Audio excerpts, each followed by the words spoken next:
Hello बच्चों, आज हम पढ़ेंगे क्लास 10th का हिस्ट्री। चैप्टर का नाम है यूरोप में राष्ट्रवाद। तो चलिए बच्चों, देखते हैं आज हम फर्स्ट क्वेश्चन से। ठीक है, चलिए यूरोप में राष्ट्रवाद चैप्टर का नाम है। ठीक है, चलिए फर्स्ट क्वेश्चन से हम देखते हैं। फर्स्ट क्वेश्चन है, मेजनी का संबंध किस संगठन से था? मेजनी का संबंध किस संगठन से था? ए लाल सेना, की बी चेका, की सी लाल कुर्ती, की डी कार्बोनरी। तो चलिए दोस्तों बताइए। देखिए बच्चों, इसका आंसर होगा डी कार्बोनरी।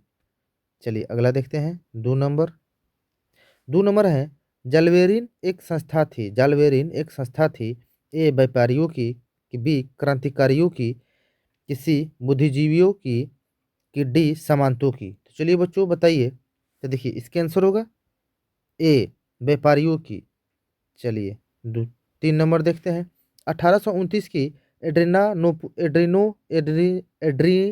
एड्रियानोपुल की संधि किस देश के साथ हुई?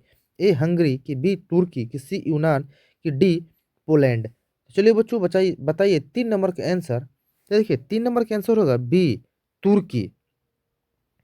चलिए 4 नंबर देखते हैं। चलिए 4 नंबर देखते हैं।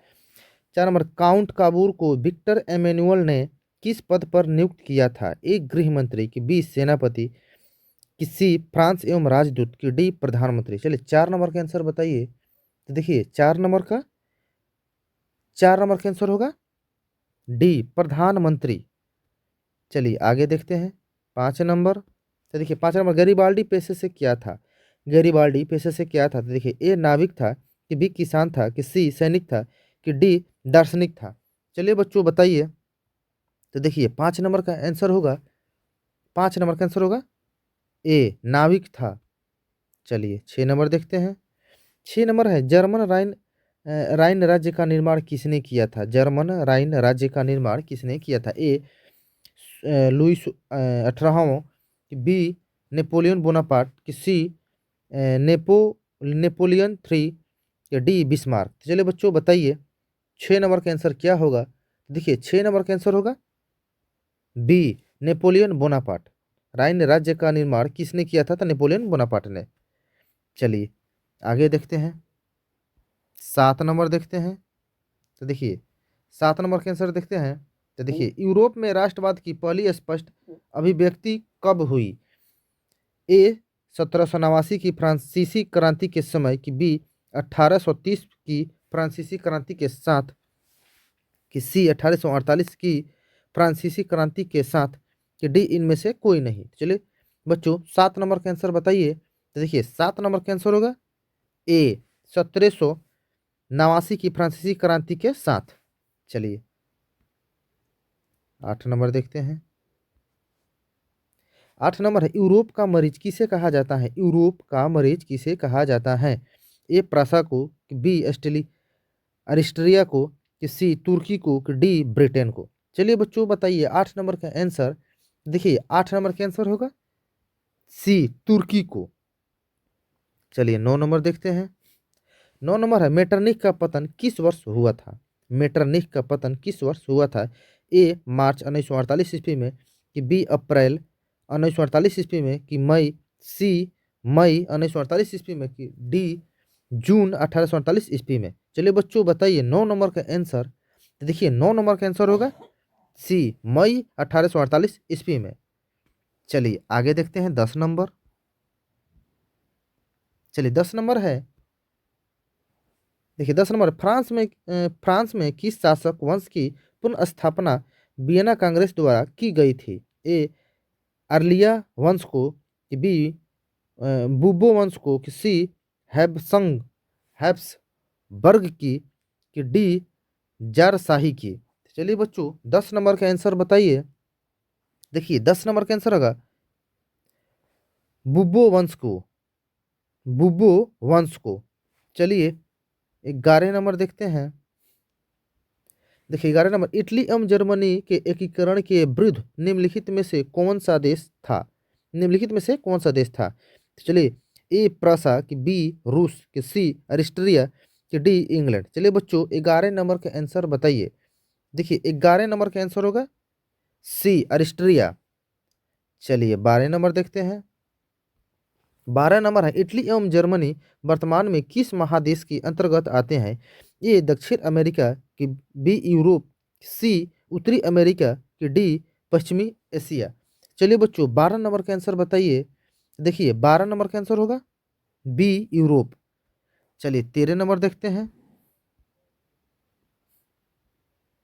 13 नंबर है रक्त एवं लौह की नीति का अवलंबन किसने किया था? ए हिटलर ने, कि बी विलियम प्रथम ने, कि सी बिस्मार्क ने, कि डी मेजनी ने। चलिए बच्चों 13 नंबर का आंसर बताइए। तो देखिए 13 नंबर का आंसर होगा सी बिस्मार्क ने किया था। चलिए 14 नंबर देखते हैं। 14 नंबर है यूरोप वासियों के लिए किस देश का साहित्य एवं ज्ञान प्रेरणा स्रोत रहा? ए तुर्की, कि बी इंग्लैंड, कि सी जर्मनी, कि डी यूनान। चलिए बच्चों 14 नंबर का आंसर बताइए। देखिए 14 नंबर का आंसर होगा डी यूनान। चलिए 15 देखते हैं। 15 फ्रैंकफर्ट की संधि कब हुई थी? फ्रैंकफर्ट की संधि कब हुई थी? चलिए बच्चों बताइए।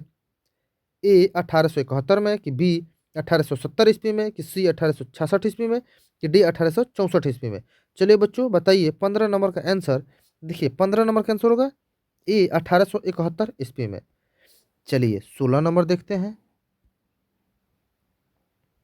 16 नंबर है किस युद्ध के बाद जर्मनी का एकीकरण पूरा हुआ था?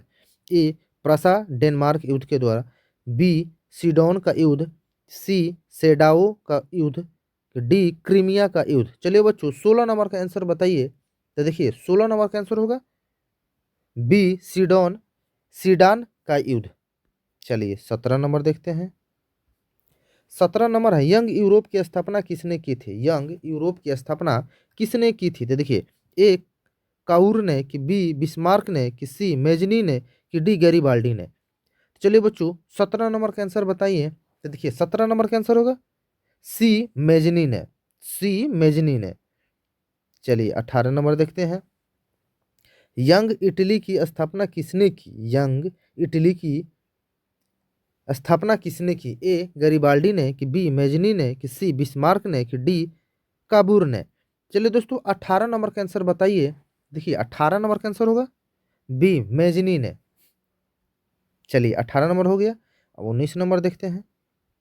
19 नंबर है सीडोन का युद्ध कब हुआ था? सीडोन का युद्ध कब हुआ था? ए 1867 ईस्वी में, कि बी 1868 ईस्वी में, कि सी 1870 ईस्वी में, कि डी 1871 ईस्वी में। चलिए बच्चों 19 नंबर का आंसर बताइए। तो देखिए 19 नंबर का आंसर होगा सी 1870 ईस्वी में। चलिए 20 नंबर देखते हैं। 20 नंबर है नेपोलियन संहिता किस वर्ष लागू की गई? नेपोलियन संहिता किस वर्ष लागू की गई? ए 1889 में, कि बी 1791 में, कि सी 1801 में, कि डी 1804 में। चलिए बच्चों बताइए 20 नंबर का आंसर। तो देखिए 20 नंबर का आंसर होगा डी 1804 ईस्वी में। चलिए 21 नंबर देखते हैं। बियान वियना सम्मेलन कांग्रेस का अध्यक्ष कौन था? वियना सम्मेलन कांग्रेस का अध्यक्ष कौन था? ए नेपोलियन बोनापार्ट, कि बी लुई 18वां, कि C Charles Albert, D Metternich. Metternich. चलिए 21 नंबर का आंसर बताइए बच्चों। तो देखिए 21 नंबर का आंसर होगा डी मेटरनिक। इसका आंसर होगा डी मेटरनिक। चलिए 22 देखते हैं। 22 है मेटरनिक व्यवस्था का उद्देश्य क्या था? मेटरनिख व्यवस्था का उद्देश्य क्या था? ए गणतंत्र की स्थापना करना, कि बी प्रजातंत्र की स्थापना, कि सी पुरातन व्यवस्था की पुनः स्थापना करना, कि डी नेपोलियन की पुनः स्थापना करना। चलिए बच्चों 22 नंबर का आंसर बताइए। तो देखिए 22 नंबर का आंसर होगा सी पुरातन व्यवस्था की पुनः स्थापना करना। चलिए 23 नंबर देखते हैं। 23 नंबर है 23 नंबर सन 1870 में फ्रांस और प्रसा के बीच युद्ध कहाँ हुआ था? ए सेडोन में, कि बी सेडोवा में, कि सी साइडाइन में, कि डी फ्रैंकफर्ट में। चलिए दोस्तों 23 नंबर का आंसर बताइए। तो देखिए 23 नंबर का आंसर होगा ए सेडॉन में। चलिए आगे चलते हैं 24 नंबर। देखिए बच्चों 24 नंबर, वियना सम्मेलन किस वर्ष हुआ था? वियना सम्मेलन किस वर्ष हुआ था? ए 1815 में, कि बी 1820 में, कि सी 1825 में, कि डी 1830 में। चलिए बच्चों 24 नंबर का आंसर बताइए। देखिए 24 नंबर का आंसर होगा ए 1815 ईस्वी में। चलिए 25 देखते हैं। 25 है, वियना किस देश की राजधानी है? वियना किस देश की राजधानी है? A France, B England, C Austria, D रूस। चलिए बच्चों 25 नंबर का आंसर बताइए। तो देखिए 25 नंबर का आंसर होगा सी ऑस्ट्रिया। चलिए 26 नंबर देखते हैं। 26 नंबर है, क्रीमिया का युद्ध किस वर्ष हुआ था? ए 1854 में, कि बी 1855 में, कि सी 1856 में, कि डी 1860 में। चलिए बच्चों 26 नंबर का आंसर बताइए। देखिए 26 नंबर का आंसर होगा ए 1854 में।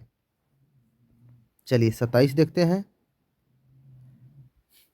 27 है, राष्ट्रवाद की अवधारणा का जन्म किस घटना से माना जाता है? ए पूर्ण जागरण, कि बी धर्म सुधार आंदोलन, कि सी गौरवपूर्ण क्रांति, कि डी फ्रांस की क्रांति। चलिए बच्चों 27 नंबर का आंसर बताइए। तो देखिए 27 नंबर का आंसर होगा डी फ्रांस की क्रांति। चलिए 28 नंबर देखते हैं। 28 नंबर है, लाल कुर्ती का गठन किसने किया था? कुर्ती लाल कुर्ती का गठन किसने किया था? ए बिस्मार्क ने, कि बी गरीबाल्डी ने, कि सी मेजनी ने, कि डी काउर ने। चलिए बच्चों 28 नंबर का आंसर बताइए। देखिए 28 नंबर का आंसर होगा बी गरीबाल्डी ने। 28 नंबर का आंसर होगा बी गरीबाल्डी ने। चलिए 29 देखते हैं।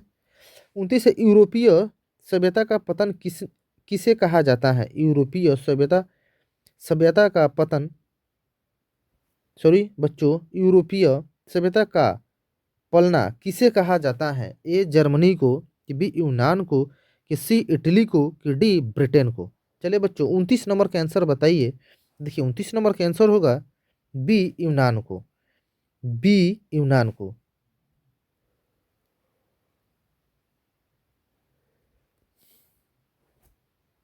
चलिए 30 नंबर देखते हैं।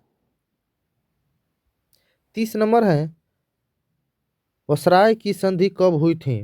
वसराय की संधि कब हुई थी? ए 1915 में, कि बी 1961 में, 1916 में, कि सी 1919 में, कि डी 1920 में। चलिए बच्चों 30 नंबर का आंसर बताइए। देखिए 30 नंबर का आंसर होगा सी 1919 में।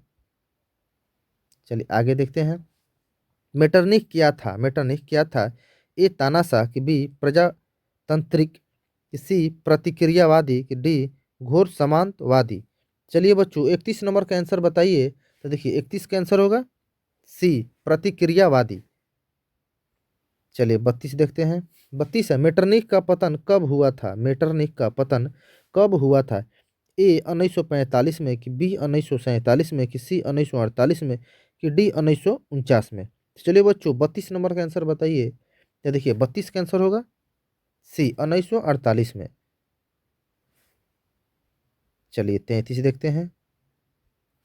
33 है, बिस्मार्क क्या था? बिस्मार्क क्या था? तो देखिए बिस्मार्क क्या था? संगीत ए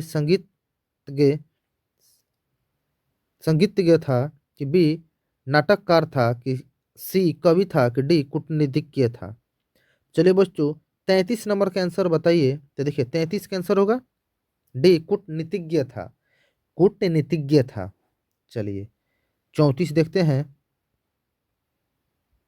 34 है, इटली एवं जर्मनी के एकीकरण के विरुद्ध कौन देश था? ए रूस, की बी ऑस्ट्रिया ऑस्ट्रेलिया, सी प्रसा, कि डी इंग्लैंड। चलिए बच्चों 34 नंबर का आंसर बताइए। तो देखिए 34 का आंसर होगा बी ऑस्ट्रिया। देखिए थोड़ा गलती हो गया है बच्चों, ठीक है, ऑस्ट्रिया होगा। ठीक है। चलिए 35 देखते हैं। देखिए 35 है, इटली के एकीकरण का तलवार कौन था? इटली के एकीकरण का तलवार कौन था? ए बिस्मार्क, कि बी कोसुद कोसुथ, कि सी गरीबाल्डी, कि डी नेपोलियन। चलिए बच्चों 35 नंबर का आंसर बताइए। तो देखिए 35 का आंसर होगा सी गैरीबाल्डी। तो चलिए बच्चों आज इतना ही, फिर मिलते हैं कर अगले वीडियो में। ठीक है।